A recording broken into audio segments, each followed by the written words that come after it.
gentlemen, we have called you together to inform you that we are going to overthrow the United States government. Usually the very posh vacation to discuss, well, who knows? Because, as you've seen, it's all very hush-hush. Guests include the likes of Henry Kissinger, the head of the IMF, and our very own Prime Minister, as well as Mr. Bowles. The PM joined them for this year's top-secret tete-a-tete, which was being held this weekend in the Watford. Sunny Watford. It's where world domination begins. It's like Christmas for conspiracy theorists, including our Adam.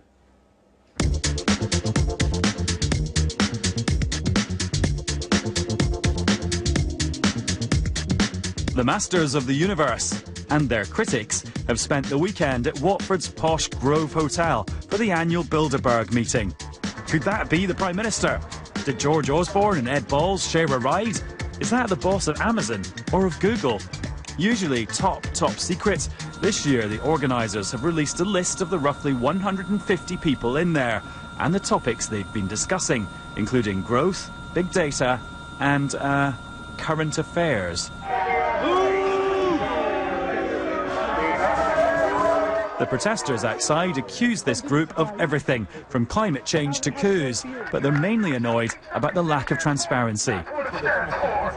The man in the middle of the crowd is Alex Jones, king of the conspiracy theorists. Are there any conspiracy theories out there that you think are just too nuts and are just too extreme about these guys? Yeah, I don't personally think they're extraterrestrials or anything like some people say. Scary stuff, but this protest seems more like a slightly weird party. It's just corporate megadeth, so we're here to destroy them all. Does something not feel right about this today? It's surrounded by a ring of steel and a big but fairly relaxed police presence, which Bilderberg veterans say is a big change.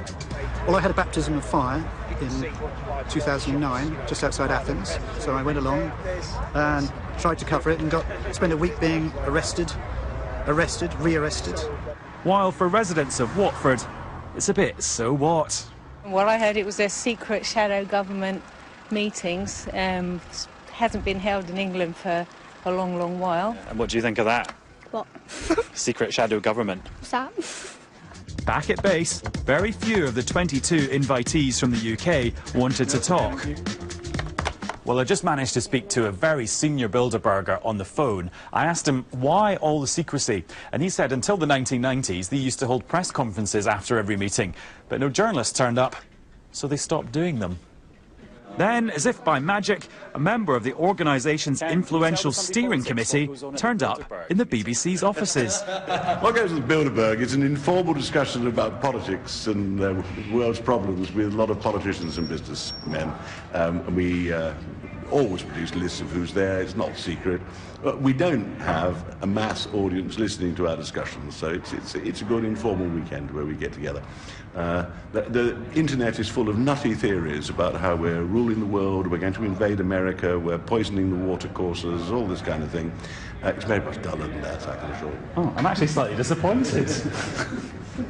Maybe not so sinister after all. But luckily I'm told there's a Bilderberg splinter group called the Trilateral, which includes the Chinese. And you know how open they are. That was Adam Fleming reporting from Watford. We've not seen him since. So if you see him, point him back here. We're joined by Alex Jones, an American shock jock. He's been campaigning for more openness at the Bilderberg conference. David Aronovich, who's always sniffy about conspiracy theories. He's a columnist for The Times. Alex Jones, you've been covering Bilderberg for a long time. What have you ever found out about it? In that piece you just played, there's nothing in the water. Hydrofluorosilicic acid in major Harvard studies has been causing a 7-fold increase in bone cancer. What's that got to do with Bilderberg? What have I discovered about Bilderberg? The BBC was able to get the documents decades ago that they helped found the euro, which was actually a Nazi German plan to take over countries economically. No, that's on record. And I've interviewed members of the EU Parliament on the subject who were out there at the event. But what's that? 3,000 people. They turned 1,000. Bilderberg is heavily involved in the EU plan and helped hatch it, and it is a Nazi plan. They had Lockheed scandals, just like the big lobbying scandals right now in the 70s, and that's why the SS officer, Prince Bernhard, the founder, had to step down. It is the ultimate lobbying meeting, while while you guys have this huge scandal going on. Your prime minister's going there. Balls was just here, Bilderberg Group member. We have forced them from cover to admit that there are puppeteers above the major parties. David around. So now we know Infowars.com. We know that Bilderberg has given us the euro. Yes, I mean, if you talk to Alex for any length of time, you discover all kinds of things that you didn't know about the world. We've blown it wide open. You have. You have absolutely blown it wide open. But it leaves me with a huge question for you, Alex. And it's really, you have uncovered the New World Order, which is deadly.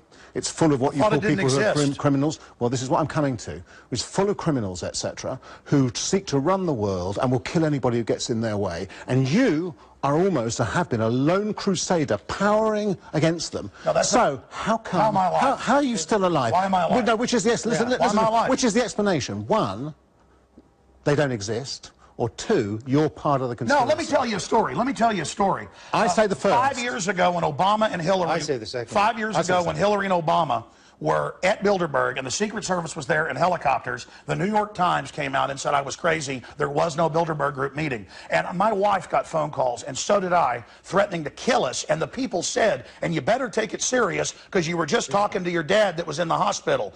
You better shut your mouth or we're going to cut your head off. But now if that's they were going to kill you, they listen to everybody's phone lines. They call up and harass people that expose them and tell them what they were just talking about before. Alex, you're going to say there's no spying. Alex, it's like Nazi Germany. You only spy on the bad guys, huh? You let him speak now. Well, sir, I saw one of your ministers say this, though. No, Alex, I'm here. It's tyranny. No, shut up. Infowars.com. I'm here to testify that your head was not cut off. Ladies and gentlemen, if they kill me, it turns me into a martyr. It puts big exclamation points on the end of what I've said, and I have put out a lot of information. There's millions of others that are exposing it. And look, we have mega banks that are getting $85 billion a month of U.S. taxpayer money. Most of it goes to Europe and England. British taxpayers, EU taxpayers have to pay to these mega bankers. They're in there setting this up. It's come out. And then the media distracts you with, look at a guy that talked to a lobbyist when the real lobbyist is going on. Listen, you're not going to dominate this. He gets to speak to... It's not your own radio show. Should we be worried about Bilderberg Group at all? It's it's mildly interesting, the Bilderberg Group, and it feels, doesn't it, when you were talking about it in the film, slightly kind of out of date as belonging to the era when you couldn't, when you couldn't even admit in Parliament that there was a, when we called the head of MI5M or whatever it was we called them, we couldn't admit to these things. Yeah. And so, to the extent that it seems people weren't ready to be spied on yet. What was that a fact? People hadn't been acclimated yet. Did you let him finish? We're in a police state. It's 1984. Yeah, listen, you guys just want to normalize it. Would you let him Alex, finish? how come you're here? If we're in a police state, how come they actually turned back some of my reporters, but they didn't turn me back, and I was told this because they don't want to make a stink. Do you think the BBC is part of the Bilderberg Group? Well, Winston Smith did work here. I mean, come on, Eric Blair worked here, and that's what he said it was. Why do you think we've let you on? Why have we let you on then?